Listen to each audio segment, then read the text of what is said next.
The world is a terrible place full of eerie individuals. These are individuals who killed an enormous number of people before the law caught up with them and committed horrible crimes, not merely because of the harsh living conditions that prisoners endure, but also because of the prisoners themselves. Prisons are seen as frightening places. Here we take a look at some of the most feared prisoners ever. Let's get started. Jacob Matthew Morgan.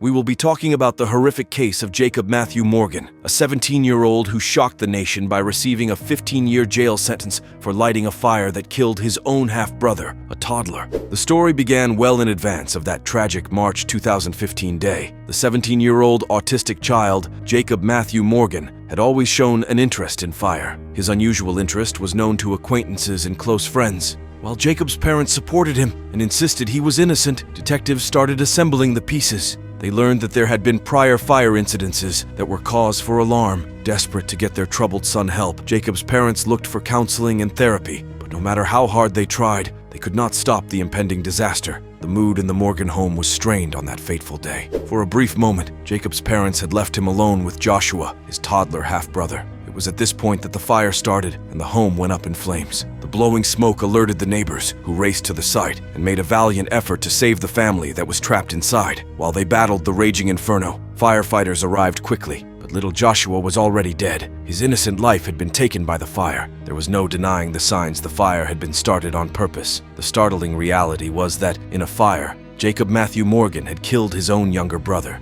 How could a little child who appeared to be innocent carry out such a horrible deed? The pre-fire activities presented a frightening image of a disturbed person whose obsession with fire had gotten out of hand. Tension hung in the courtroom as Jacob stood in front of the judge, his future in danger. His confession, which shocked the courtroom, was that he started the fire that killed his toddler half-brother, but his parents insisted he was innocent, saying he had been forced to confess after a torturous 5-hour interrogation. Accelerant residues were discovered by investigators at the scene, indicating that the fire was started on purpose. When combined with Jacob's well-known obsession with fire, the case appeared to be closed. The judge imposed a punishment in spite of the defense's challenges. With the 5 years of probation on the charge suspended, he received a sentence of 15 years in jail. The ruling sparked discussion and controversy, with some believing that Jacob's autism should have been given more weight throughout the trial. Next up, here is Martis Fuller. Fuller was given a life sentence without the possibility of parole for killing his ex-girlfriend Kaylee Juga. A teenage love tale in Kenosha County took an unexpected turn in the town. Teenage Kaylee Juga became engaged in a relationship that would ultimately cause her death. At Bradford High School, Kaylee and Martis shined out among their peers and were well liked by their teachers. However, their relationship was everything but ideal when they were alone. It was controlling and toxic. Kaylee's family members and acquaintances saw a shift in her personality over time. She isolated herself from those who loved her and grew increasingly secretive. They had no idea that Martis was controlling and stalking her. On that dreadful day in 2019, the tension between Kaylee and Martis reached a breaking point. Martis entered Kaylee's house with malevolent intent. When Martis barged into Kaylee's bedroom carrying a gun, the girl was naively enjoying some music. Then he killed her with a cold shot. Kaylee's mother, Stephanie Juga, heard her daughter scream in the middle of the trouble. Martis's response to her appeal to spare her daughter's life was chillingly solid. "Yes, I have to." Stephanie was able to lock herself in the bathroom and make a 911 call. When the authorities ultimately arrived, it was already too late. The legal system acted quickly and Martis was forced to deal with the fallout from his horrible deeds. Fuller, who is currently 18 years old, was charged as an adult with armed burglary, first-degree intentional homicide, and first-degree intentional homicide attempt. Once the prosecution and defense concluded arguing their cases, the courtroom turned into a battlefield. Judge Mary Kay Wagner ultimately had the final say in the matter. Judge Wagner stated in her statement that Fuller did not have a damaged childhood or a history of mental illness, leaving her with no trust that he could be repaired or rehabilitated. She granted the state's request and sentenced Fuller to life in prison, without the possibility of parole. As the punishment was delivered, a range of emotions were present in the courtroom. Even though justice had been done, the Yuga family continued to be burdened by their loss. Now, we move on to the last pick on our list. Nicholas Lindsay.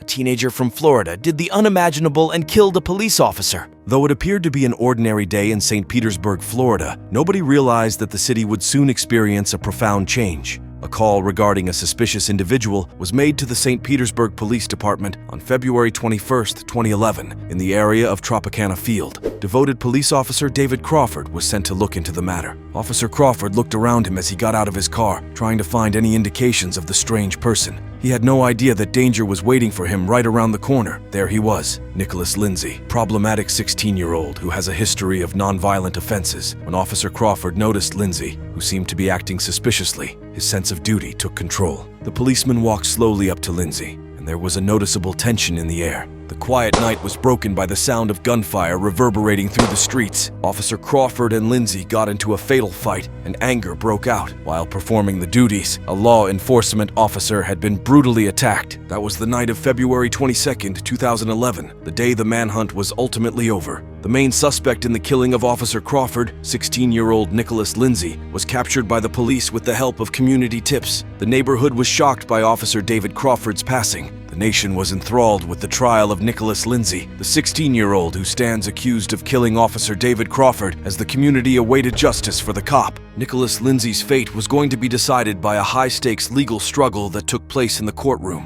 When the trial started on March 19, 2012, the prosecution made a strong case against Lindsay. There was no reason to doubt his involvement in the horrific act, given the enormous amount of evidence. The horrific specifics of that fatal night were revealed to everyone when witnesses gave testimony and forensic professionals presented their findings. Tension exploded in the courtroom as the truth came to light, but the prosecution's case was fiercely contested by the defense. They made inquiries concerning the validity of the evidence and the circumstances of Lindsay's detention in an effort to cast doubt on his involvement in the murder. However, in spite of their best efforts, the jury found Lindsay guilty on a day that will live on in the memories of all who were there. After the trial, the defendant was found guilty of first-degree murder. The judge handed down the sentence, life in prison, without the possibility of parole. The decision hung heavily in the air and the courtroom became silent. Lindsay's actions had an effect that extended well beyond the confines of the courtroom. Nicholas is currently receiving a life sentence at the Blackwater Correctional Facility. After 25 years in 2036, Lindsay's sentence will be reconsidered as the years go by. There have been numerous individuals throughout history who have made other people afraid. These people, who varied from notorious rulers to notorious criminals, have had a profound impact on humanity.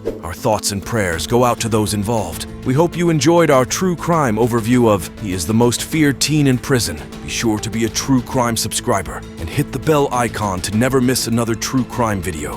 Leave a comment and a like to show your support. Until next time, stay safe, and if you have a true crime story you would love to see, please be sure to leave in the comments below. We look forward to seeing you in our next video.